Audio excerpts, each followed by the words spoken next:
thank you for waking up with happiness. We come together to a mind, body, and spirit so we can turn, go out and make the world a brighter and sweeter place to live for ourselves and for others. So a couple of things I want to ask you today. I read something and it was really cool, super simple, but it made me think. A reflection of our conscious and subconscious minds. When we do not choose, then we live by default. When we do not choose, someone else decides what we're doing.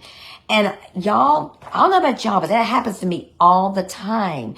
And I know there's things that I can do in my life to make my life better, more joyful, more peaceful, more hopeful, more gracious, all those things. And notice I said things that I can do. I can do because I'm in charge of my life, not anybody else. So another thing that I thought about and I thought was so adorable, I remember I was listening to an old podcast of Zig Ziglar's.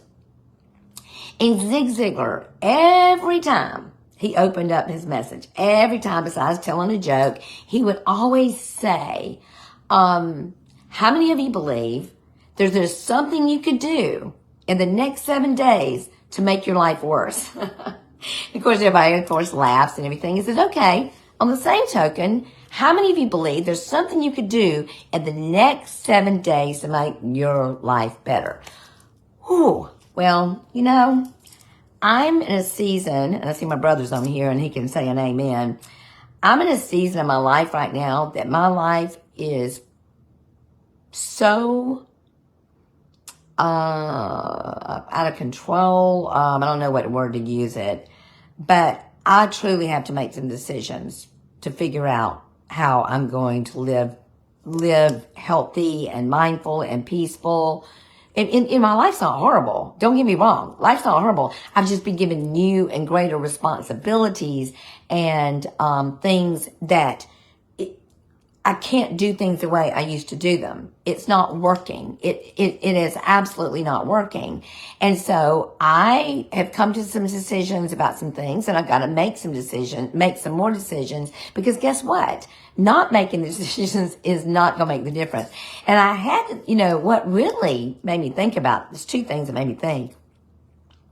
I was, when I passed out last week from the vasovagal response, somebody asked me, I was out and about getting rest or something like that. I said, well, I rested for just a moment when I passed out the other day in Publix. And I was laughing because I know it's silly, but it also is a very thought-provoking thought that the moment I woke up, and I've told you this already probably, on that pavement, and the breeze was blowing and the sun was shining and I was laying on the pavement, for a moment it felt good. Just everything stopped for just a moment. And so Saturday morning I woke up and I was dizzy. I was disoriented. I knew it wasn't my blood pressure. My blood pressure was fine. Actually, it's been doing really well lately. And I thought, why do I feel this way? And I had to think about it a minute and go, Karen, it is stress. It is stress. You are allowing stress to enter your body and change your everything. Y'all, stress is a thing. It's a real thing. But guess what? I have choices. Just like Zig Ziglar said, is there something you could do in the next 7 days to make your life worse? Yep. But is there also something you do in the next 7 days to make your life better? If you find yourself there, please ask yourself, what can I do to make my life better? And I found an old affirmation that I want to read to y'all. And it's about breathing in and breathing out. And I'm pretty sure I wrote this after COVID.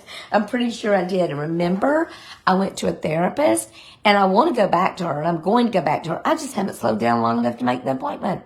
I'm busy taking care of everybody else's appointments, everybody else's stuff, but if I don't take care of me, there is not going to be anybody else to take care of. So, let me finish my sentence. So I woke up that Saturday morning, just felt really yucky, really very dizzy, very disoriented. And I really didn't think there was anything physical going on with me, except for a physical manifestation of what was happening in my body. And we were going to shipwreck. I said, you know what? I'm just going to lay there on that thing. I am going to just chill. I'm not going to do anything. I'm not going to have any responsibilities. Let the kids run around and play, be with my family. And I did. Except to go to the bathroom, I laid there on that thing all day long. Guess who wasn't dizzy by the end of the day? Me. I made a choice to take care of myself in that day. That's what I needed in that day. And I'm working on that this week, y'all. I'm going to be doing all kinds of things different this week. So, y'all check in with me, make sure I actually did it. So this is an old affirmation, and it's about the miracle of breath, y'all.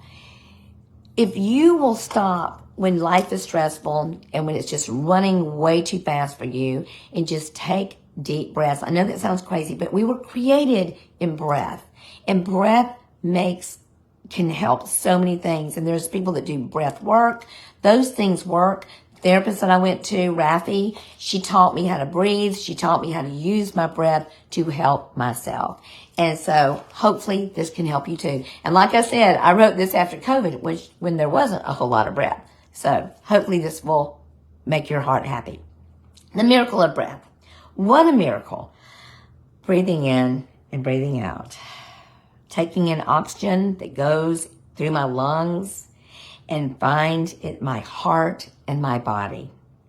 God, please never let me take those seemingly automatic things for granted. Breathing in grace, walking in love. When I breathe in your love, let me breathe it out.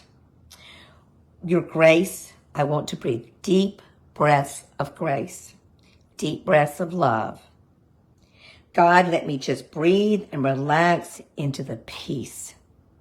What I breathe in, I breathe out. Today, I want to concentrate on the miracle and wonder of breathing in and breathing out. And so it is. And one more thing popped into my mind that I wanted to tell you. When I built this building, I think I've told y'all before, but this is so important to me, and I think I'm going to do it when I get up from here. When I built this building, I would walk around the perimeter over and over and over, and I would just say prayers over. I said, God, I just want everybody that walks in here to feel just a huge measure of love. And not just that, when they walk in here and feel that measure of love, I want them to take that measure of love out into the community. I want them to just feel something different when they walk in here. I want there to be an energy, a life, just a hope in this building. My prayer for you today is that whatever you're feeling, whatever season of life you're in, you'll know that you can stop and you can breathe in and then you can breathe out. And this is the cool thing, y'all. What we breathe in, we breathe out. If we're breathing in love, kindness, goodness, grace, joy, that is what we'll breathe out. If we breathe in stress and confusion and tenseness, that's what we'll breathe out. So my prayer today is that you breathe in just grace upon grace upon grace. And that's what you breathe out.